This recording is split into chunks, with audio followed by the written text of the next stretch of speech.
Hello everyone, welcome to our channel Education Hotspot. So in this video, we are going to talk about one more important topic of MSO 002. आपका subject MSO 002 that is research methodologies and method, उसके regarding हम यहाँ पे एक important topic की बात कर रहे हैं। एंड ये जो टॉपिक है ये मैं ऑलरेडी यूट्यूब वीडियो और पेड क्लासेस में विद नोट्स कवर करवा चुकी हूँ। तो यहाँ पे हम जो है इस टॉपिक को शॉर्ट में दोबारा से समझने की कोशिश करेंगे। उसके बाद आप जो टेलीग्राम पे यूट्यूब क्लासेस के या पेड क्लासेस के नोट्स अवेलेबल हैं ऐप पे, वहां पे आप इसको जाके पूरा रीड कर सकते हो। यहाँ पे मैं नोट्स के थ्रू नहीं समझा रही हूँ, मैं आपको एक्सप्लेन कर रही हूँ कि टॉपिक का मतलब आपको समझ में आ जाए, सो दैट एग्जाम में अगर आपको लिखने के लिए आए तो आपके पास एक अच्छा खासा कंटेंट हो। और ये क्वेश्चन काफी ज्यादा इंपॉर्टेंट हो जाता है and it is very easy to attempt and the topic is triangulation. यहाँ पे हम बात करेंगे टॉपिक की ट्राइंगुलेशन की। ट्राइंगुलेशन अगर आप देखो तो ये ट्राइंगल वर्ड कहीं ना कहीं इसमें आ रहा है। एंड ट्राइंगल मीन्स तीन साइड्स होती हैं ट्राइंगल की। अगर हम देखें तो 3 पॉइंट ट्राइंगल में होते हैं, मल्टीपल पॉइंट यहाँ पे अगर हम बोले तो triangulation in the social research अगर हम बात करें, सोशल रिसर्च क्या होता है? रिसर्च किसी टॉपिक का इन डेप्थ एनालिसिस करना, किसी टॉपिक पे कुछ डेटा फाइंड करना, कलेक्ट करना, उस पे स्टडी करना और फिर अपनी थ्योरी पब्लिश करना। एट लास्ट ये लास्ट स्टेप होता है। तो रिसर्च में जब हम ट्राइंगुलेशन की बात करते हैं तो रिसर्च में ट्राइंगुलेशन का मतलब होता है यूजिंग ऑफ मल्टीपल मेथड्स। आप बहुत सारे मेथड्स को यूज कर रहे हो अपनी रिसर्च में, चाहे तो डेटा कलेक्शन के लिए या फिर थ्योरी फॉर्मुलेशन के लिए। We are using various methods, we are collecting data from various modes. मतलब सिंपल है, एक या एक से ज्यादा, मतलब एक से ज्यादा चीज यहाँ पे इन्वॉल्व है। अब एक से ज्यादा तरीके से आप डेटा कलेक्ट कर सकते हो, एक से ज्यादा तरीके से आप अपने रिजल्ट तक पहुंच सकते हो, एक से ज्यादा इन्वेस्टिगेटर आप रख सकते हो उस डेटा को कलेक्ट करने के लिए। अब व्हाई इट इज हैपनिंग, क्यों मैं दो तीन मेथड यूज करूं या 2-3 इन्वेस्टिगेटर अपॉइंट करूं एक ही चीज की स्टडी के लिए? तो इससे क्या होता है कि आपका जो डेटा होता है उसमें गलतियों के चांसेस कम हो जाते हैं। अब ये चीज जाएगी इंपॉर्टेंस ऑफ ट्रायंगुलेशन में कि एरर जो होती है it reduces the chances of error, क्योंकि 3 लोग परफॉर्म करेंगे। एक जैसे आप फॉर एग्जांपल मैथ्स के सम हम चेक करते हैं तो हम आंसर चेक करते हैं ना, या लोग अकाउंट्स में बैलेंस शीट बनाते हैं तो पूछते हैं ना टोटल कितना आ रहा है, टैली कर रही है या नहीं। तो उससे क्या होता है, अगर 2 लोगों का सेम आ रहा है तो कई बार हमें कॉन्फिडेंस मिल जाता है कि ये हम लोगों ने सही वे यूज करा है, सही तरीके से अटेम्प्ट करा और हम एक सही आंसर पे पहुंचे हैं। तो जब एक से ज्यादा लोग उस सेम काम को कर रहे हैं तो उसका जो रिजल्ट होता है उससे हम लोग एक कंक्लूजन पे पहुंच जाते हैं कि हमारा जो आंसर आया है, जो हमारा जो रिजल्ट है वो सही है। तो इससे एक तो चांसेस कम हो जाते हैं एरर के।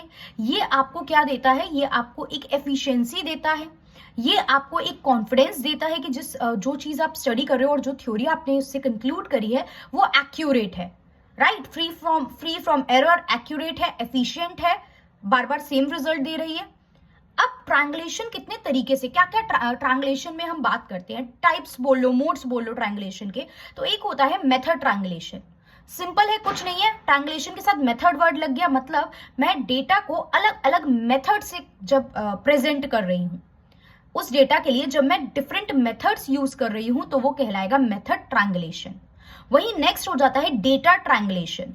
डेटा ट्रायंगुलेशन मतलब जब मैं अपने डेटा को, फॉर एग्जांपल मैं स्टडी कर रही हूँ कि जो सोशल मीडिया यूजेज है, जो लोग सोशल मीडिया ज्यादा यूज करते हैं, जल्दी उनको एंजाइटी या डिप्रेशन का इशू रहता है, या वो थोड़ा सा जल्दी स्ट्रेस आउट हो जाते हैं, वो काम ज्यादा कंपैरेटिवली बाकी लोगों के काम जो शांति होती है वो थोड़ी कम होती है उसमें। अगर मैं ये चीज पे स्टडी कर रही हूँ, ये मेरा मान लो रिसर्च टॉपिक है, तो अब मैं अलग अलग डेटा कलेक्शन, मतलब क्या हो गया, अलग अलग तरीके से इस पे डेटा फाइंड कर रही हूँ। कुछ मैं इंटरव्यू ले रही हूँ, कुछ मैं सर्वेस कर रही हूँ, कुछ मैंने केस स्टडी ऑब्जर्व करी, ऐसी कोई केस स्टडी अगर देखी गई है डिप्रेशन के पेशेंट की या साइकोलॉजिकल डिसऑर्डर की, तो मैं उस पर स्टडी कर रही हूँ। तो एक ही चीज को फाइंड आउट करने के लिए, एक ही कंक्लूजन निकालने के लिए मैं डिफरेंट मैंने डेटा को यूज करा, डिफरेंट तरीके से अपना डेटा कलेक्ट करा। एक होता है इन्वेस्टिगेटर ट्रायंगुलेशन। इन्वेस्टिगेटर ट्रायंगुलेशन का मतलब होता है जब आप एक ही डेटा को कलेक्ट करने के लिए, फॉर एग्जांपल मैं भी कलेक्ट कर रही हूँ, मैंने एक और पर्सन से बोला कि यार आप भी इस टॉपिक पे स्टडी करो, then we will find out कि क्या हमारा कंक्लूजन निकल रहा है। तो वो होता है डेटा इन्वेस्टिगेटर ट्रायंगुलेशन। जब हम डिफरेंट इन्वेस्टिगेटर्स को, इन्वेस्टिगेटर कौन? जो डेटा कलेक्ट करते हैं, जो इंक्वायरी करते हैं, राइट? किसी एक पर्टिकुलर टॉपिक पे वो लोग इन्वेस्टिगेटर होते हैं। तो जब मैं 2-3-4 इन्वेस्टिगेटर को यूज कर रही हूँ, मतलब डिफरेंट इन्वेस्टिगेटर यूज कर रही हूँ एक डेटा को कैलकुलेट करने के लिए, तो वो हो जाता है investigator triangulation. So I hope आपको चीजें समझ में आई होंगी शॉर्ट में।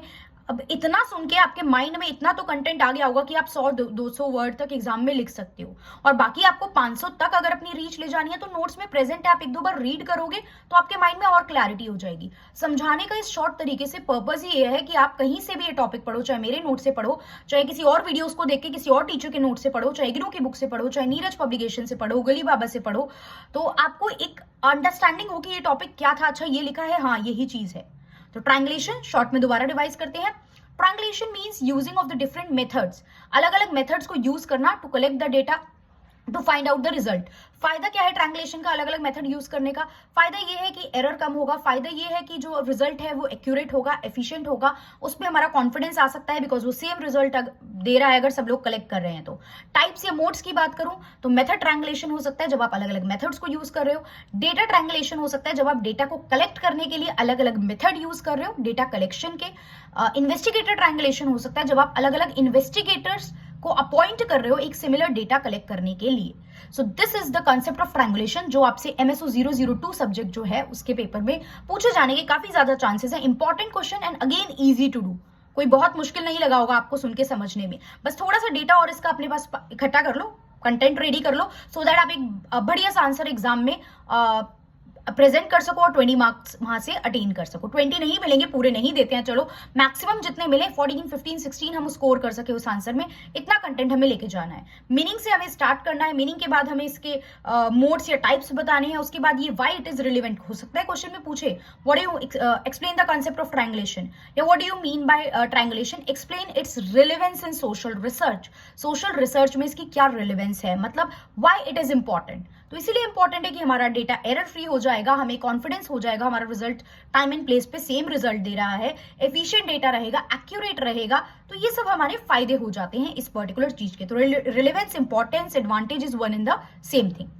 सो आई होप ये टॉपिक आपको समझ में आया होगा एंड समझ में आया। And if you want me to make more videos like this, if you want me कि मैं और इस तरीके के और कंसेप्ट भी कवर करूं, then you can let me know in the comment box and I will try to cover more and more videos आपके एग्जाम से पहले।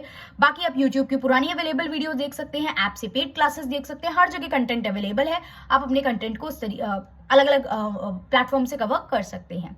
That's all, thank you everyone.